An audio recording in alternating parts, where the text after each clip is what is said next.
Bon, je suis chez moi et je suis en train de feuilleter mon cahier. Le 20 janvier 2020, j'écris comme suite à la lecture du poème de Khalil Gibran, troisième volet d'une triptyque qui s'appelle cette fois-ci Retrait du monde. On connaît retrait des dieux, retrait de l'homme, c'est une sens un peu étroite, mais on va y revenir. Retrait du monde, qu'est-ce que ça veut dire? C'est plus difficile à concevoir que celui de Dieu, dont le démiurge n'est que l'expression ou le créateur non substantiel et non responsable aussi. Surtout pas des humains en tout cas. Seules les fautes à Épiméthée et le châtiment à Prométhée seraient étalés comme prétexte causal, discontinu et distributif, spatio-temporellement. Rien à remédier au temps et à l'espace toujours limité de la donation, pas avare, mais attendant l'ordre de successivité forcément circulaire des ressources, comme terre et l'être, étant mangé et étant mangeant, la nature naturée, la nature naturante, naissante, mourante, en immanence mondaine, voix, son, sens, expression.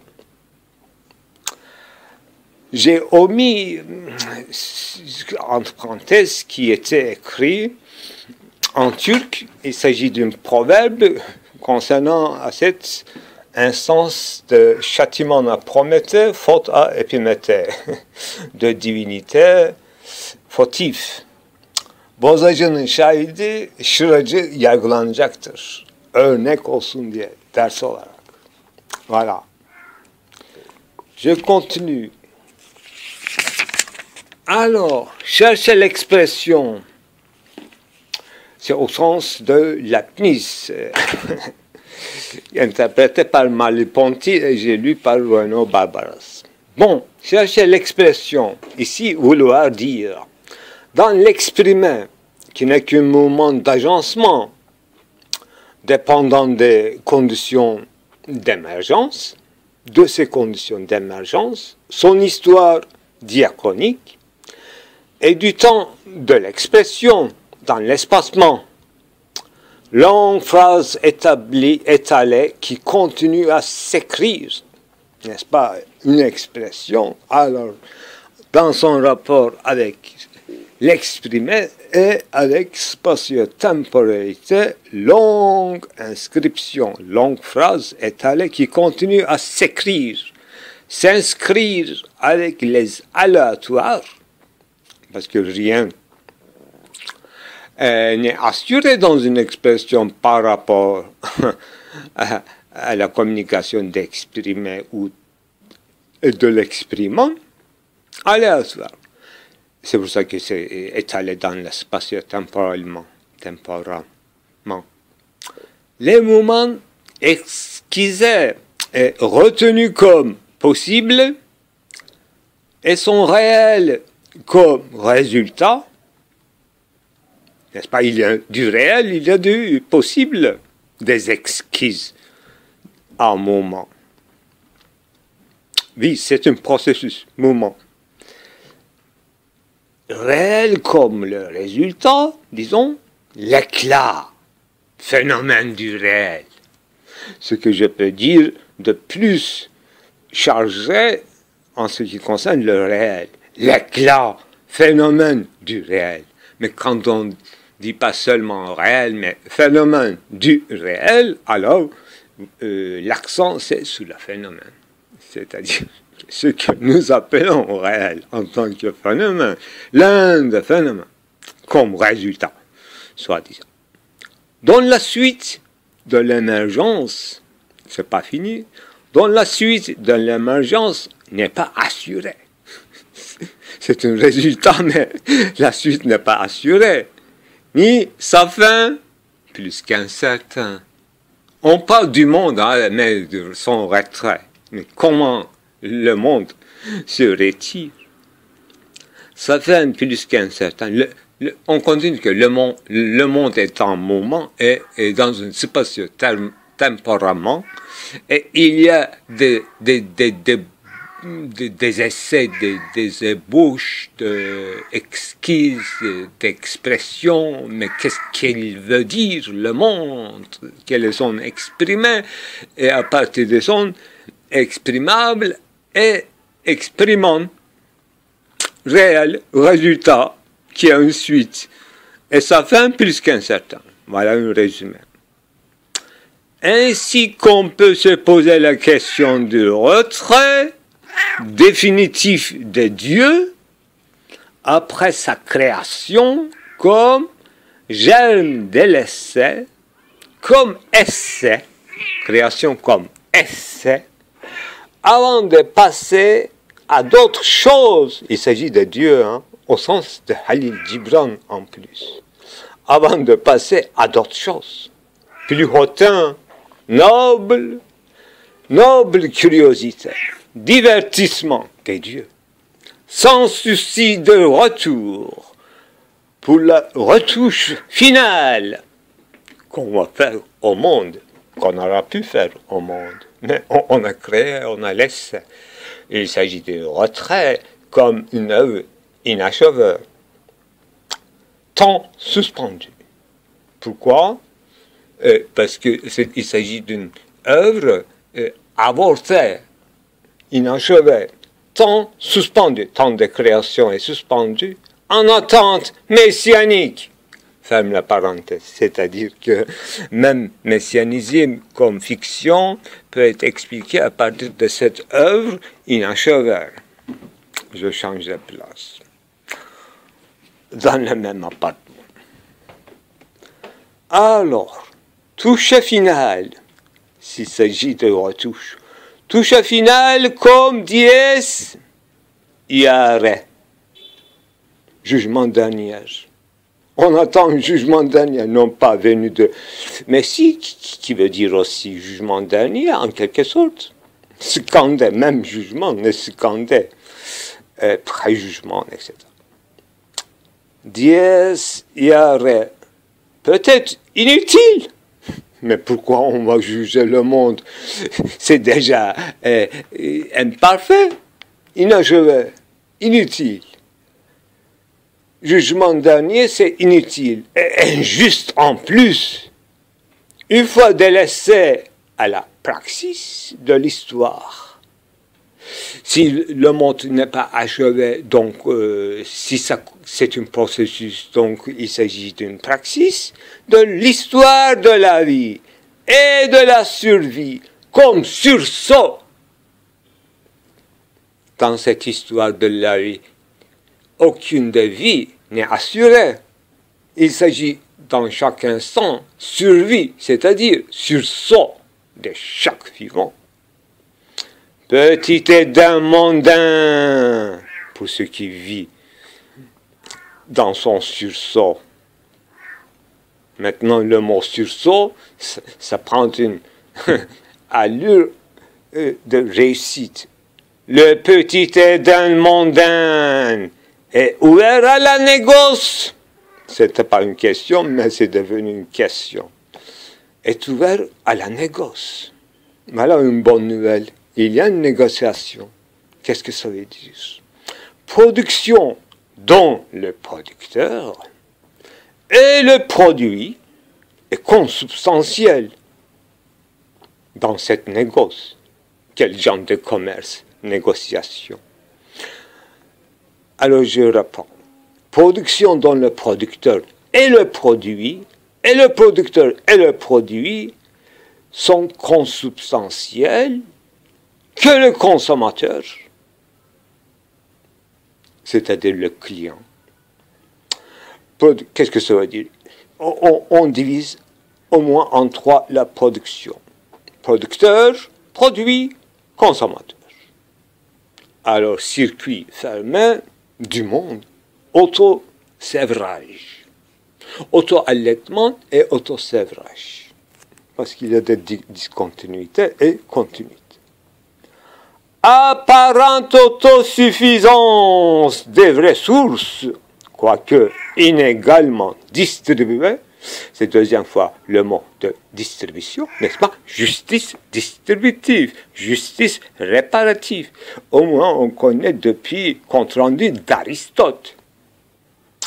Alors, distribution, partition, faute à Épiméthée, Prométhéeus, jugé, châtié, tout, il s'agit de distribution.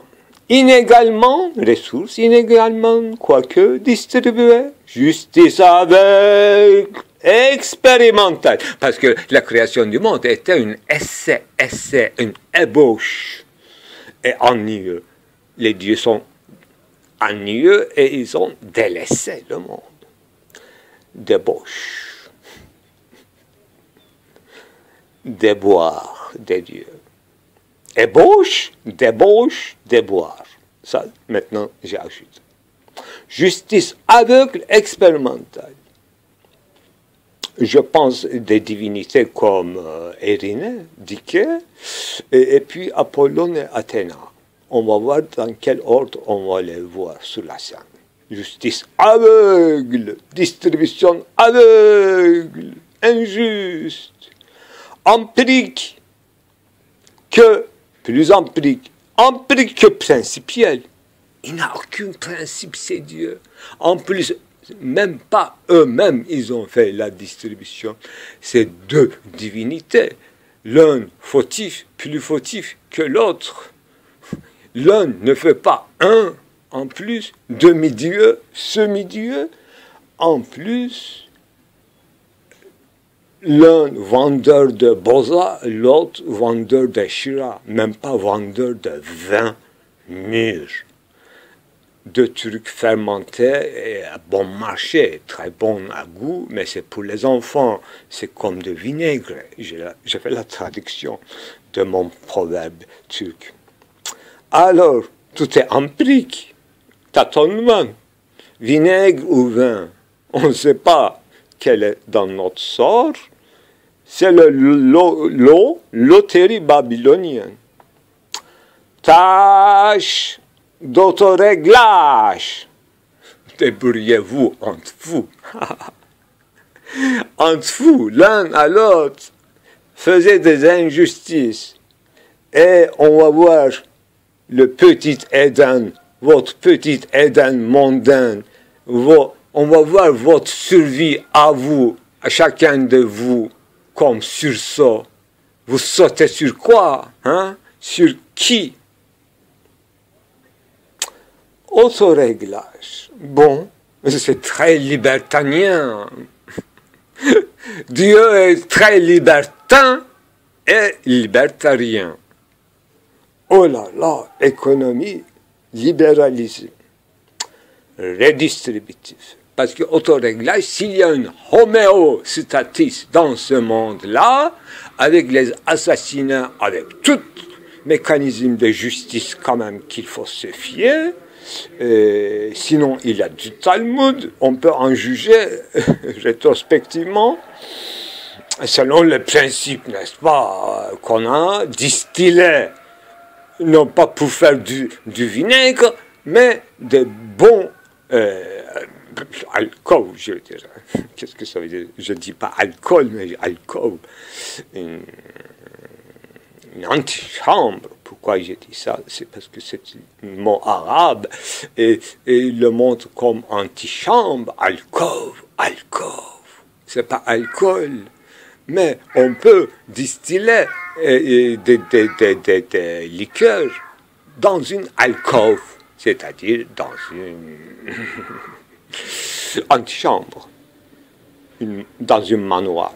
Bon, redistribution, redistributif, sans légiférer, c'est-à-dire que quand quand il dit quand la raison légiférante seule digne de l'humanité, alors, bon, on va voir sursaut de la raison, qu'est-ce qu'elle peut faire autre qu'être spectateur de cette redistribution aveugle ou pourquoi pas, homéostatique, libertaire, redistributif, kalan sağlar bizimdir. C'est-à-dire que ceux qui gagnent dans ce sursaut, dans cette guerre darwinienne, alors ça, ce sont des nôtres. Les gagnants, c'est nôtres, les nôtres. Nous sommes issus des gagnants. Sans légiférer sur le fond, sur le principe. Voilà, c'est fini. Au revoir.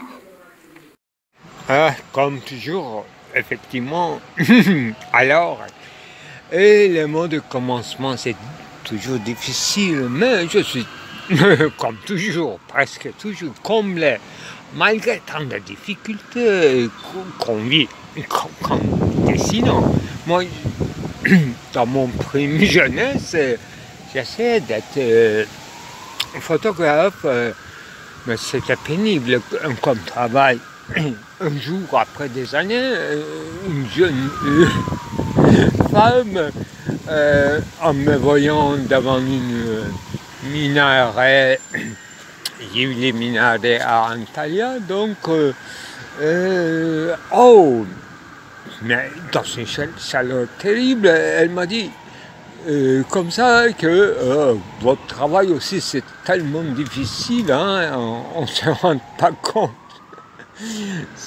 Mais mon travail était autrement difficile que je tremblais, je transpirais, pardon, devant un monument qui m'intéresse. Le plus difficile, c'était prendre une série de carrés d'une vendeur de grains, juste au milieu de Yeni Cami, la mosquée, soi-disant nouvelle mosquée des Minenus, et la vendeuse de grains pour les oiseaux, pour nos pigeons. On m'avait costé en disant que pourquoi tu prends des photos de la misère, est-ce que tu vas les envoyer à l'étranger pour nous discréditer? Non monsieur, mais il n'y a pas d'explication, il n'y a pas une possible voilà, moyen d'explication. Autrement, deuxième moment, la vie d'artiste, soit peintre, moi j'étais très inclin à la peinture, mais plus tard au théâtre aussi, et la vie d'artiste m'était très... je n'ai jamais vécu une vie d'artiste. C'était difficile à envisager un avenir. Moi, je cherche de sol épistémologique très solide. Eh bien, la littérature, insinueusement, entre pas un certain nombre de peut-être rencontre avec le texte et renvoi à des textes. Et ce cheminement, ce réseau qui renvoie quand même à une certaine quoi, voilà, je veux dire, Weltanschauung, quoi que ce soit.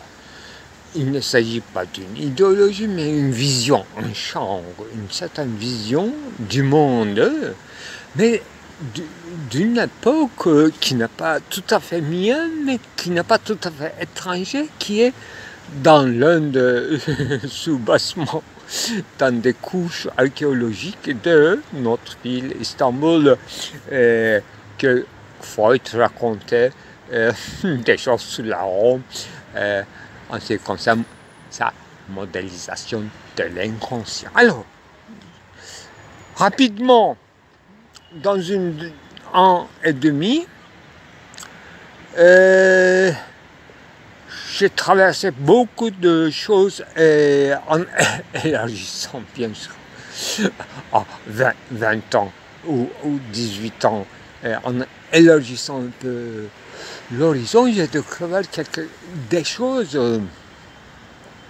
soit des expositions de peinture, soit des importantes présences théâtrales, dont l'un que je n'ai pas cité, Tepe Başı, sahnesi. Là où Can Yücel interprétait selon de nouvelles vues à une nuit de printemps de Shakespeare, dont le titre c'était Le Point de Printemps. Ça devait être 21 mars, à mon avis, le point exact. Bon, j'ai appris des choses. Mais mon sujet n'est pas du tout ça. Mon sujet, c'est la fatigue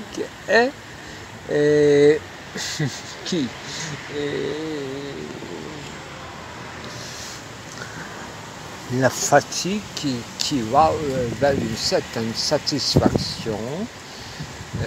C'est l'une des descriptions du moment sublime dans le troisième critique de Kant, n'est-ce pas, après épuisement des forces vitales, épanchement d'autant plus fort. C'est le moment même où, à l'instant même, et que dans l'état où j'ai fait cet enregistrement, mais qui n'est pas réussi, c'est pas... Je ne voulais pas faire une historique encore de fiction autobiographique, mais c'est extrêmement difficile d'entrer dans la chimie physique, microbiologie de la chose. La chose, novembre, c'est passé. Aujourd'hui, c'est 1er décembre, donc il y a du vent, mais il y a quand même encore des couleurs qui intéressent le peintre que je suis. Des nouvelles produits de la nature, encore plus colorés, encore plus charnus, encore plus mous, que je peux écraser sous mes doigts, sous un papier non glacé. Et tout ceci est contre le vent, un combat contre le vent, parce que je choisis des papiers à la seconde et c'est difficile à maîtriser. C'est déjà presque immoral de le faire dans un café confortable que j'essaie quand même, je dessine le côté rationnel de mon œuvre d'aujourd'hui qui s'intitule à peu près ceci. Alors, j'explique, c'est ça le sujet d'aujourd'hui. D'abord, les escaliers de Jacob. Mais c'est l'enfer. C'est l'enfer dans ce monde, ou bien dans les arrières du monde, de ce monde, et l'au-delà. Une certaine éclipse du soleil, etc. J'ai réalisé mon film qui est agonisé depuis longtemps, dont un certain morceau s'était déjà réalisé et publié, qui s'appelle Éventail des événements, et c'est dans ce nouveau film dont le titre c'est devenu à peu près un accident survenu qui concernait la veille, le soir de la veille, qui est déjà passé au moins une semaine. Alors, c'était important. J'avais commencé un film, j'ai arrêté, j'ai passé à une autre chose, j'ai passé au cinéma pur. Alors que dans ce film-là, que je faisais cinéma pur, au sens où non philosophique, si vous y croyez. Alors, je suis tombé dans un truc impossible. Et je suis descendu en régressant séquence par séquence jusqu'à dans les années 1984. Là, il me semble que j'ai réalisé ce dessin intitulé Les escaliers de Jacob, d'où la connexion avec l'Ancien Testament et sûrement mes lectures passées par là du Glas de Jacques Derrida, là où je suis tombé ce matin exactement sur la citation que je cherchais en ce qui concerne cette connexion de escalier de Jacob et tout genre de l'encroisement des doubles, soit échelle, soit escalier, tout en cherchant justement par une omission, comme lapsus significatif, dans mon film enregistré, ça soit, je ne l'invente pas, le mot en français de la marche, pour ne pas dire escalier, concernant tragique incident de la veille, non pas de la veille, mais de la veille du film en question. Voyez, donc le mot que je ne suis pas très familier, faites attention aux marches, attention, la marche, il y a... Là, je me rappelle, maintenant, je me rappelle des choses dans un escalier très étroit qui tourne de manière très étroite en ascension et sans lumière. La lumière se coupait parce que nous avancions difficilement. Ça se passait dans la rue de Faubourg Saint-Honoré, quand même, je vais donner localisation exacte, pas que ça me concerne plus. Là, mon histoire d'escalier, au moins, maintenant que je me suis souvenu, daterait à quelques époques, diverses manières. Aujourd'hui, ce matin, j'ai trouvé cette citation, autocitation de Derrida, dans la vérité de peinture plus R, par-dessus de le marché, alors qu'il parlait par-dessus de la marche. Marche, si je maîtrise bien mon français, alors marche, le marché et la marche, alors c'est désoriente déjà le lecteur que j'étais à l'époque, mais j'ai pris la leçon en ce qui concerne à cette renvoi Traumdeutung de Freud, interprétation de rêve et soi-disant tout rapport avec un escalier, soit double, soit non, soit une échelle, soit dans un encroisement, soit enlacé, entrelacé, etc., aura quelque chose à faire avec le rêve de l'acte sexuel. Pourquoi pas? Oui, d'accord. Alors, licence donnée, aujourd'hui, je cherche. Les escaliers sont partout. Et comme d'habitude, je me suis assis sur un escalier en bois, bien sûr, parce que dans cette saison-là, je ne peux pas m'asseoir sur la pierre. Alors, j'ai commencé à fait mon grand dessin qui s'intitule à moitié Escalier de Jacob, et l'autre moitié, effectivement, Prometheus, déchiqueté par quoi?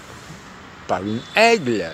Mais l'aigle, dans mon dessin, s'est évolué et devenu Héphaïstos même, rentrant d'Égypte en toute son monstruosité. C'est là que la mythologie se rejoint dans son...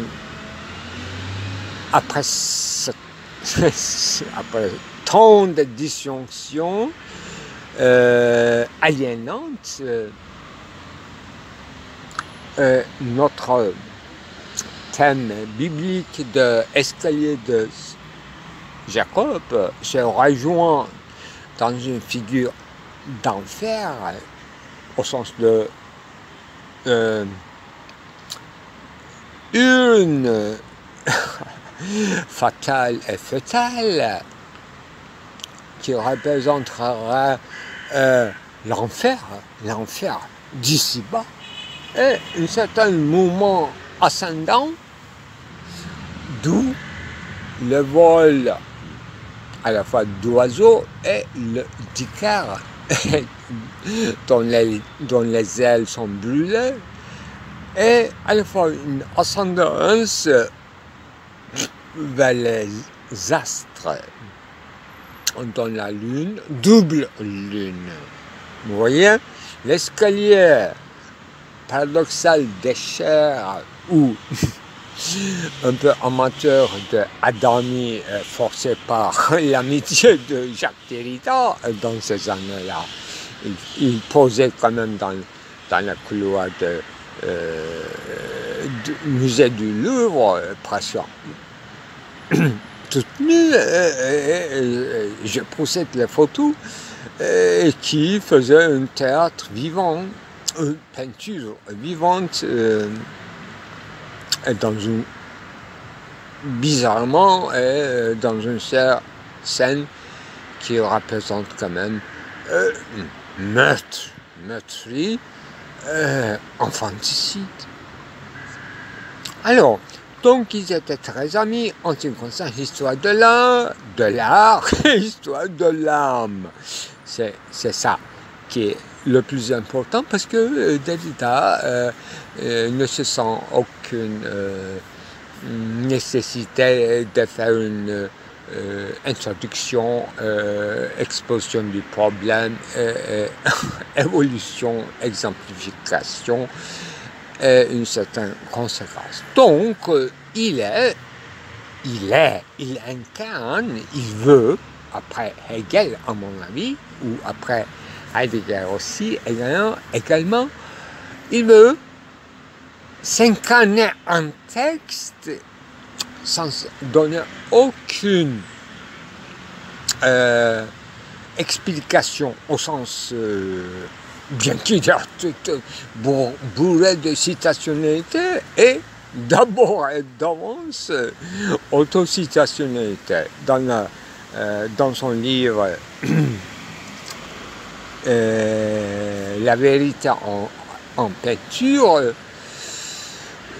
il se cite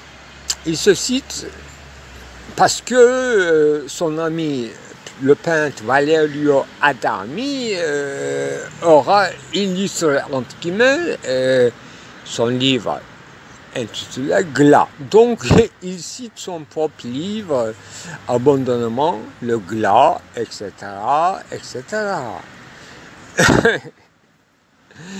Alors, il reste fidèle, non pas à un dieu monothéiste de juif, mais à Freud. Donc, il prend à la lettre ce qu'il a écrit, Freud, dans Traumdeutung, leur interprétation des rêves. Ce que je voulais dire, sans prendre à la lettre les figures, les choses, les allures, l'état de choses, le vent ici qui nous harcèle, et le moment où le temps de la production de mon dessin, intitulé donc soit entre mi-chemin dans un entrelacement des escaliers de Jacob et grande souffrance de torture de Prométhée qui aura volé le feu, dont l'enfer juste ici-bas, en bas du dessin, et dont une élévation, une ascendance par une certaine présence de Héphaïstos, qui aura quelque chose à voir justement avec l'histoire de Prométhée et avec le dessin que j'ai réalisé. Il est quand même dans la même dimension, sur le même genre de papier et qui s'intitule à peu près Codibande. Donc Héphaïstos était le chef de temps en temps de cette bande de Codibande. Et l'enfer en question, c'est mon thématique à moi insistant, qui concerne à la fois une certaine cosmos fœtal, une certaine enfer, une représentation de l'enfer, qu'on peut interpréter comme arrière des mondes, des pré-mondes. Et l'ascendance vers le croissant de double, impossible, de lune dans la même nuit. Donc il s'agit d'une éclipse représentée de la méthode de l'aspectivisme. Et c'est Prométhéeus qui maîtrise ou qui essaie de maîtriser ou enchaîner deux lunes, c'est-à-dire le temps chronos, avec tout le feu, avec l'aide hostile de Héphaïstos, qui l'enchaîne à partir de cet enfer industriel, dont toute une petite génération, c'est-à-dire toute Bézoïe, toute l'humanité, depuis l'enfance,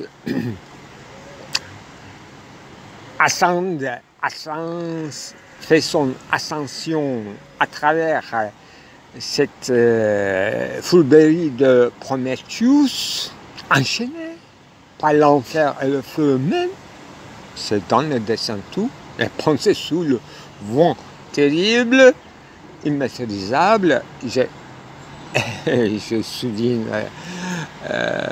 que toute pigmente est fait par les fruits charnus, non pas fruits mais des grains charnus de la saison, à l'instant même que j'ai trouvé. Et mon dessin initial dans mon imaginaire, en rentrant dans le scène, c'était déjà d'ajouter à ces croissants qui ne sont que des berceaux de l'humanité, au sens où deux escaliers ou échelles de Jacob qui ne se rejoignent jamais, disjoints, donc séparés, et deux hommes, c'est-à-dire en préférence un homme et une femme, couchant confortablement dans une croissant, dans la lune croissante, et sans rapport, le dos à dos, avec le marche interminable au milieu et le feu volé par Prométhéeus, de Dieu, justement, du foyer, entre guillemets, de Héphaïstos. voyez l'écran que je me suis harcelé sous le vent aride de 1er décembre, dessiné et achevé quand même dessiné et ajouté deux étoiles à ces deux croissantes pour en faire un drapeau quand même de l'un des États fondés et détruits, fondés et fondus des tribus turques de l'Asie centrale. Parce que quand on dit croissant, c'est turc. C'est turc ou turcoman. Voilà. Très compliqué et un peu invraisemblable. C'est comme quand j'écoutais dans ma prime jeunesse les histoires de Lilith dans la bouche de Odile Saban à Paris dans son atelier tout en travaillant. Pendant qu'elle travaillait, elle me racontait des histoires. Travailler, c'est-à-dire continuer sans cesse, de manière incessante, à peindre. Et le papier, comme j'ai choisi depuis 2 jours, que j'adore ces aquarelles, pour cette raison, ce papier très transparent est assez solide et transparente. Beaucoup mieux que notre papier plus épaisse. Là, par contre, comme disait dans ces lignes très pénétrantes, Gérard Granel, là, il faut avoir un courage et dire l'étrange, c'est ça. Dans son grand article contre le problème de la métaphysique ou quelque chose comme ça, le sous-titre c'est loin de la substance. Kénos, ouvert dans la pensée kantienne, depuis la pensée kantienne dans la métaphysique occidentale. Le sujet exact ou le thème, c'est ça, de Gérard Granel qui est pris presque entièrement le texte de l'article est inséré dans son livre propre à lui par Jean-Luc Nancy, d'où nous connaissons, enfin moi en tout cas, cette pénétrante analyse de Gérard Granel, grand phénoménologue qui connaît et qui non seulement connaît, mais qui a un rapport comme Heidegger, comme Hegel en quelque sorte, avec l'histoire de la philosophie. Je parle de Gérard Granel. Alors, je répète sa phrase énigmatique, sonnant comme une alerte ou une annonciation, annonce justement, et alerte aussi. Il faut avoir courage et dire l'étrange. Quel est mon étrange cette fois-ci? Cette fois-ci, je voulais dire que toute cette définition de l'œuvre, à mon avis, par Derrida, tel que je comprends, que j'ai un peu souligné en passage, avec ce paragraphe qui est crucial pour moi. Je ne répète pas que là, il s'agit de disjonction et dans ses œuvres plus tardives, n'est-ce pas, dans la politique de l'amitié, une fougue, donc ce fragment d'Anaximandre lu par Heidegger à partir de cette notion de conjoint, pour traduire le mot qui est traduit couramment par justice et injustice, n'est-ce pas, dans le fragment d'Anaximandre. Cette lexique est pris complètement, apparemment de manière très précoce par Derrida, et là on voit le concept en français, disjonction et disjoint, est en œuvre, mais par une seconde Derrida, nous connaissons que ce mot, dans ce contexte que j'ai décrit, donc heideggerien Anaximandre,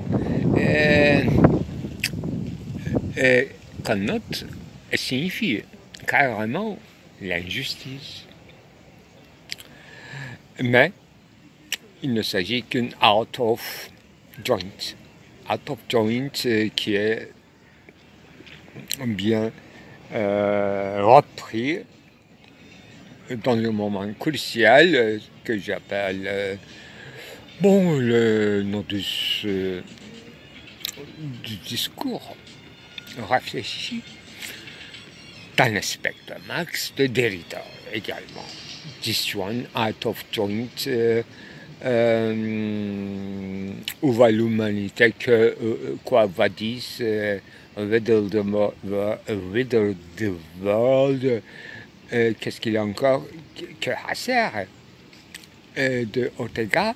Maintenant, on ajoute quoi? The time is out of joint, disait-il, un célèbre vers de William Shakespeare qui est repris par. Donc, Karl Marx est repris par Jacques Derrida dans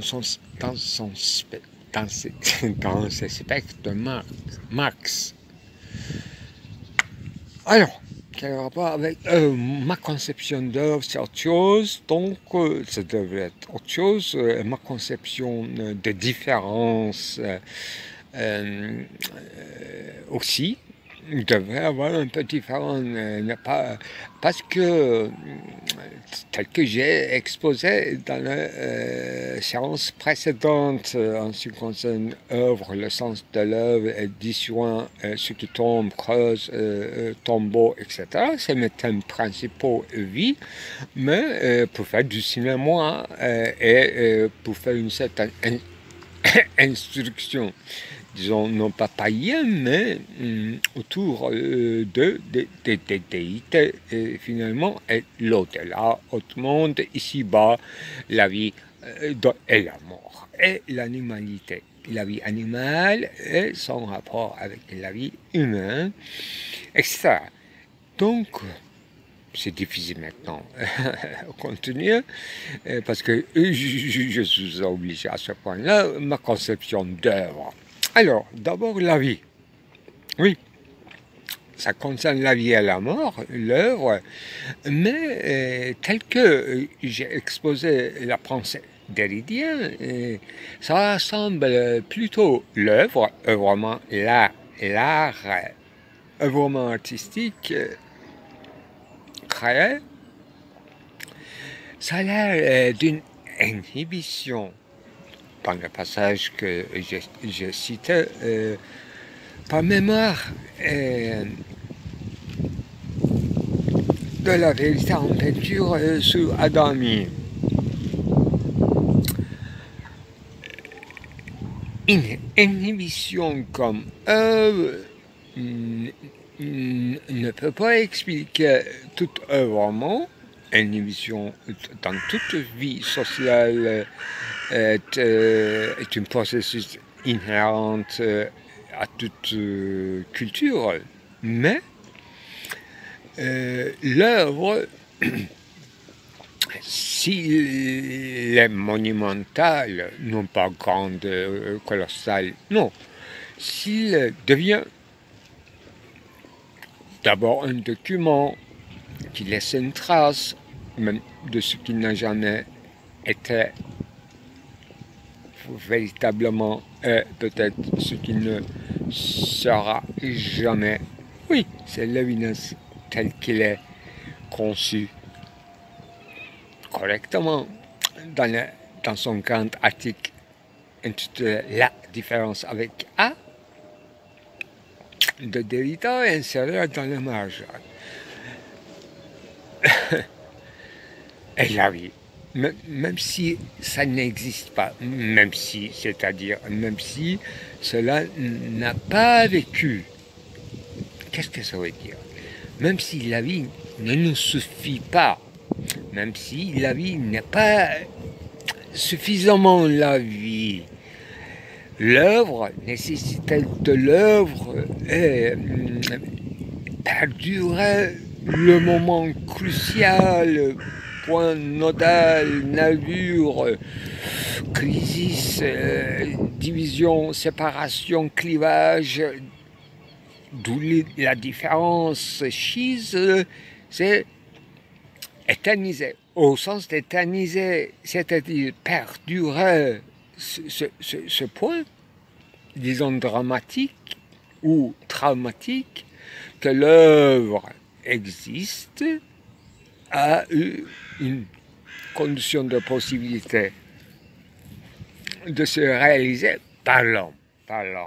Œuvrement animal, ça concerne d'une certaine besogne à la juive, à la grecque, des déités, et ça passe pas par la parole, donc par un mouvement incessant de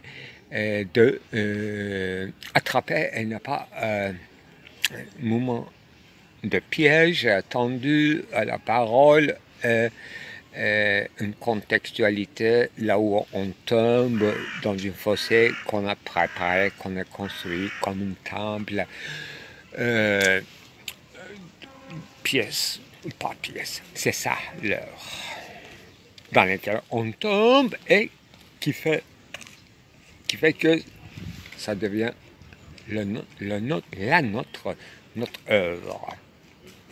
Soit tombeau, bien sûr, tombeau au sens métaphorique, au sens de trace de ce qui n'a jamais eu lieu, comme traume, au sens empirique du terme, suivant une causalité, et ce qui ne sera peut-être jamais un avoir lieu, mais ça intrigue au sens de la trace, justement, lévinatien, qui fait œuvre, justement, dans l'œuvre de Derrida, ce concept. Parce que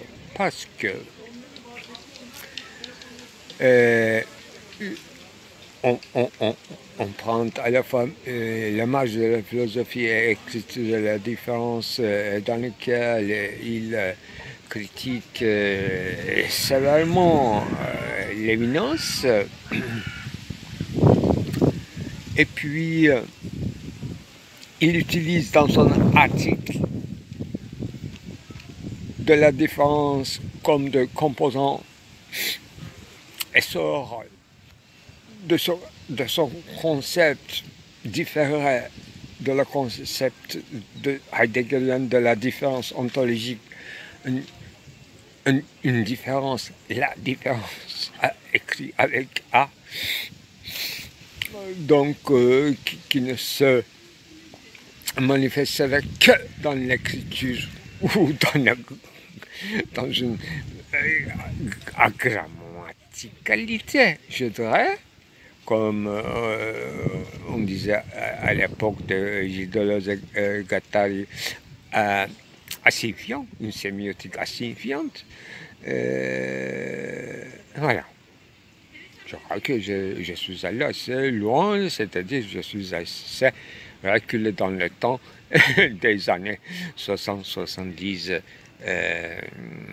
On a parcouru un chemin avec le mot. C'est ça qui fait l'heure. Et je peux me répéter ma différence avec tel que j'ai compris de Derrida. L'œuvre ne peut pas être réduite à l'inhibition sociale. L'œuvre comme horizon de présupposer soit le socius, soit l'historicité, soit une historicité interne au sens de l'histoire de la peinture, l'histoire de la musique, telle qu'on connaît, ses règles, ses variations, ses devenirs, ses tonalités différentes, colorisme ou fauvisme, etc. J'en passe tous les mouvements, essayer extraordinairement riche pour soit se perdre le chemin, soit pour trouver un itinéraire, une voie royale pour entrer dans l'œuvrement, c'est-à-dire dans le désœuvrement. Blanchot, il était plus nuancé, correct dans sa compréhension d'œuvre, désœuvrement, et que tout le monde sait que c'est une lexique qui vient apparemment d'une traduction de Luther des évangiles ou des textes bibliques, œuvre, n'est-ce pas? C'est pas une œuvre d'art, œuvre, comme bios theoreticus d'Aristote implique un œuvrement. Bios. Voilà, maintenant sortons. Enfin, je suis déjà depuis pas mal des années là-dedans. Maintenant sortez de cette affaire-là. Si c'est facile, si c'est si facile que cela. Vous voyez, c'est ma manière de tomber. Vous voyez, dans une creux que j'ai bien creusé avec mes mains, avec les yeux abîmés, en lisant et en déchiquetant les textes et d'un texte à un autre. Avec un moment de salvo, je dirais, et sur ce texte culbuté, et toutes les formes possibles d'une funambule, de figure d'un funambule que je n'ai pas très souvent dessiné, mais peut-être mon dernier dessin de Prometheus qui est juste au milieu d'une lanceur de disques, grande sculpture grecque, parce qu'il y a 2 disques sous forme de lune. Il a l'air d'être enchaîné, ou bien justement de manière réversible, il est en train d'enchaîner 2 lunes, double lune, tout en étant enchaîné lui-même par une haute force et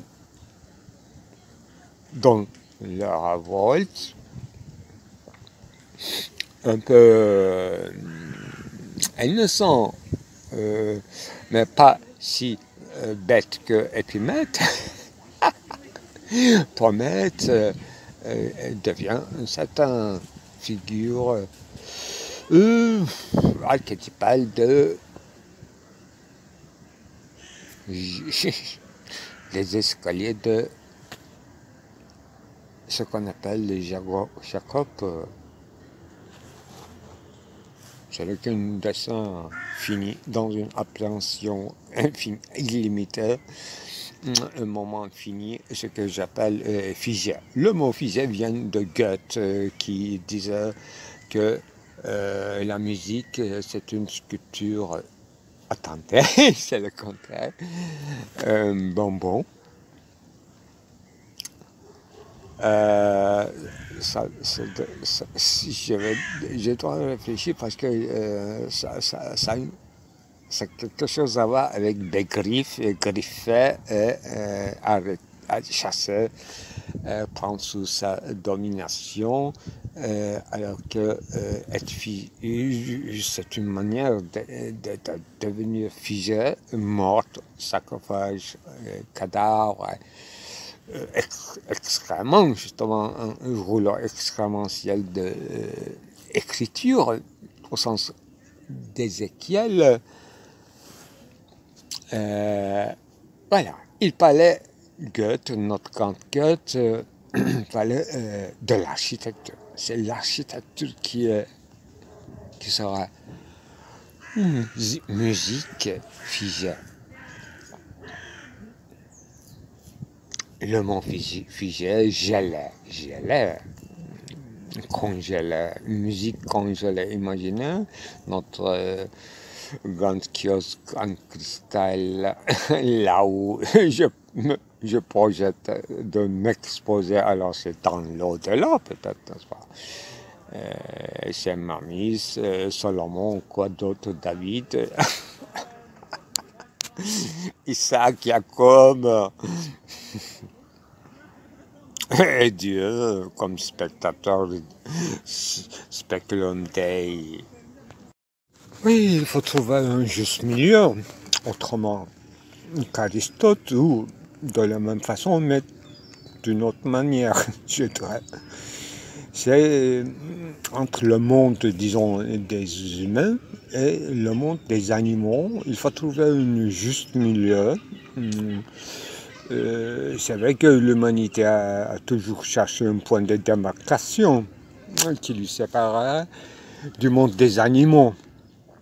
Il y a tant d'exemples et de pratiques, mais quelques-uns qui seraient intéressants que, par exemple, dans une petite bourgade des États-Unis, dans certains villages, donc les renards descendent pour chercher à manger dans les poubelles de la ville ou du village. Également à Gibraltar, les singes, ils font partie de la vie quotidienne, de la marché, ils volent tout le temps, ils quittent le moment de voler une banane. Et troisième, ça vient de l'Afrique, de fin fond, d'un village. Là, effectivement, il n'y a pas de rempart qui le sépare du reste disons, maquis. Et il y a des entrées pour les tchakals qui viendraient à chercher leur morceaux de viande ou des ossements. Et il y a des pratiques et des gens qui ont pris cette mission de pouvoir ce qu'ils vont manger le soir très tard en descendant ou en faisant leur intrusion au village, pourvu que le tchakal, je suppose, n'attaque pas aux bébés humains, etc. Et voilà le rapport avec le monde véritable des animaux, et non pas avec les domestiques, mais dans les lisiades et dans la proximité des humains, comportement des animaux et comportement des humains, c'est intéressant. C'est une sorte d'une expérience, d'une intersubjectivité aussi. C'est prendre ses gardes, s'ouvrir, et faire semblant de ne pas s'apercevoir, ne pas regarder aux yeux, ou bien seulement se prévenir par l'odeur d'une présence humaine, même ne serait-ce que avec à travers l'air, avec du vent, flair. L'homme et se garder, prendre des mesures nécessaires, etc. Moi, dans mon cas, pourquoi j'en parle? Parce que j'étais tout à l'heure envahi par une présence de, non pas des cigognes, de nos, voilà, disons, des pigeons de la mer, je ne sais pas tout le nom exact. Ils étaient très criards, bruyants, et avec un ensemble de chats qui, dans leurs heures de déjeuner, effectivement, il y avait un concert pas possible à droite. Et vers mon gauche, effectivement, il y a une présence, une certaine habitation humaine qu'on appelle un café, avec une musique interminable de jazz, avec les tam-tams, des ritournelles, et avec le vent, effectivement, il y a soit l'un côté amplifié en sonorité, soit de l'autre côté amplifié pour le sujet réceptif qui est moi, qui se trouve juste au milieu. Voilà ma manière de prendre mes gardes, de demander qui ne soit pas envahissant, qu'il ne soit pas non plus trop lointain, que je me sens pas trop tout seul dans une vide, dans une vacuité.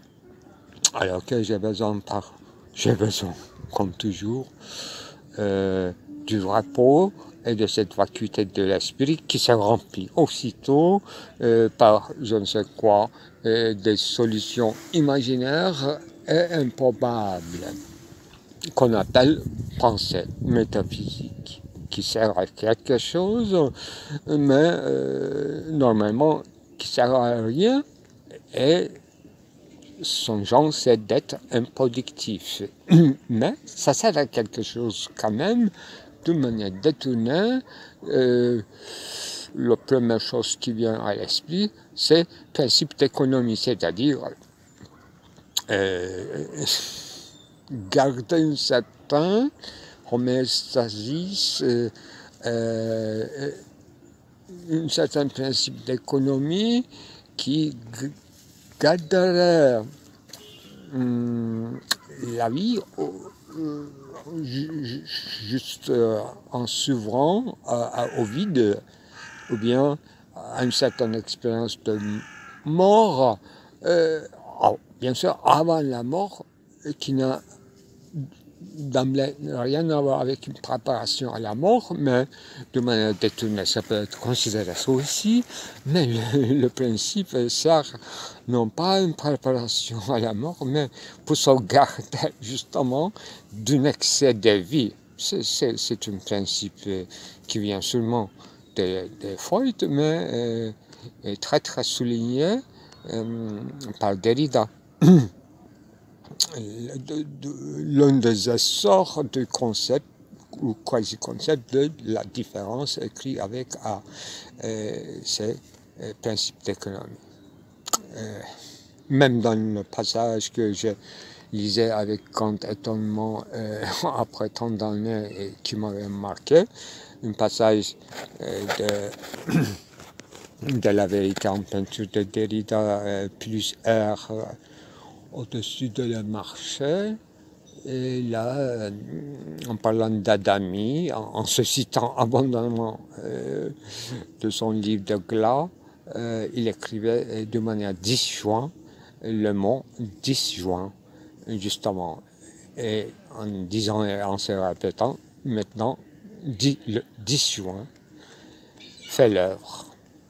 Donc, cette séparation, cet éloignement, cet espacement, cette non-proximité, non-fusion ou non-entrelacement, bien qu'il y a une ère d'entrelacement avec lacets et des attaches, un certain entrelace, au sens peut-être de malbonté, entre la chair et le monde, ou l'intérieur et l'extérieur, une certaine extériorité, intériorité, le même à l'autre, moi et autrui, etc.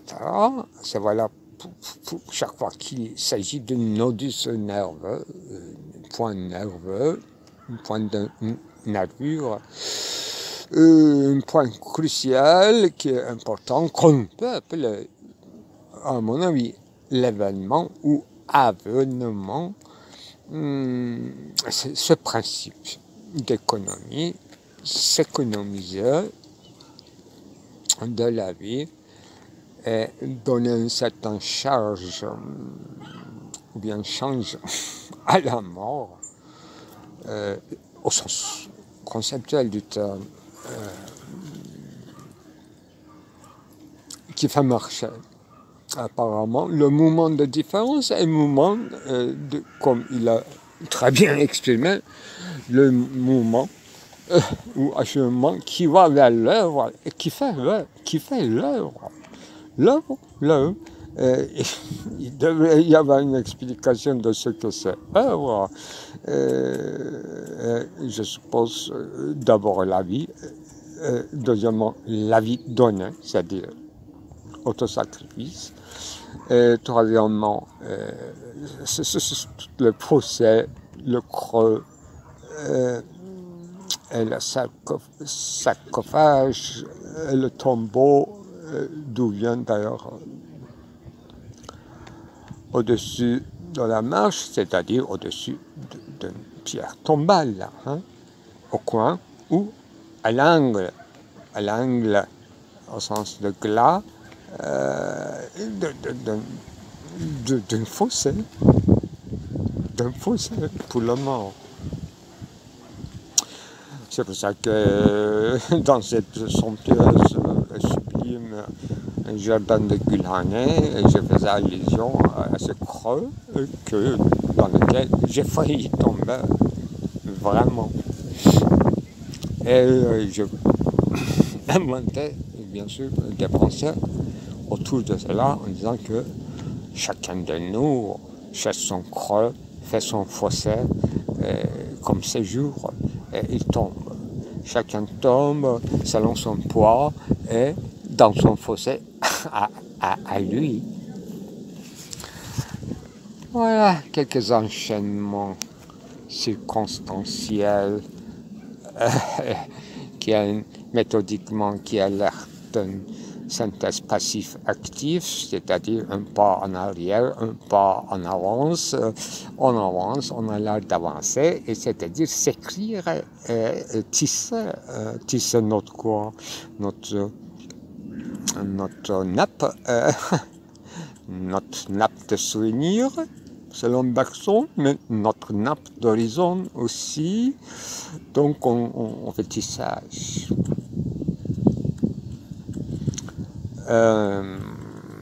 C'est Léonard da Vinci qui, n'est-ce pas, renouvelait tous les appareillages, dispositifs de tissage, tapisserie à Florence. À la Grande Saône, après l'horlogerie, qui sert à l'astronomie, et d'autre part l'optique qui sert encore à l'astronomie.